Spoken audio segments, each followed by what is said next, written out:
Hello, traders. FX Pip Collector here. Today is Wednesday, February 7th, and this is my recap of the top viewed videos of the day. And the US dollar came in number one today, so we're going to do a quick recap.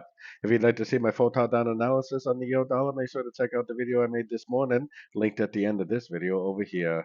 So the yield did continue its drift up, as I was saying this morning. We do have a break of structure, so I would definitely continue to look for longs. I do expect that it's going to go at least to the 38%, probably minimum. And with this big bearish candle up here, I wouldn't be surprised if it even went to the 50 or the 61.8, grab some of that liquidity before it does end up going back down. So I definitely would, as like a swing trader, be looking for shorts still. I'm not really convinced this is going up now. I still think it's going to bounce off a fib level, and I still think it's very likely to continue down.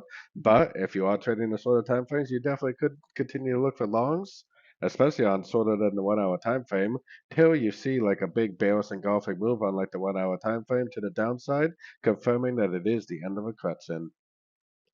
So don't forget to join my free Discord channel. The link for that is on the screen and in the description. Thanks and happy trading.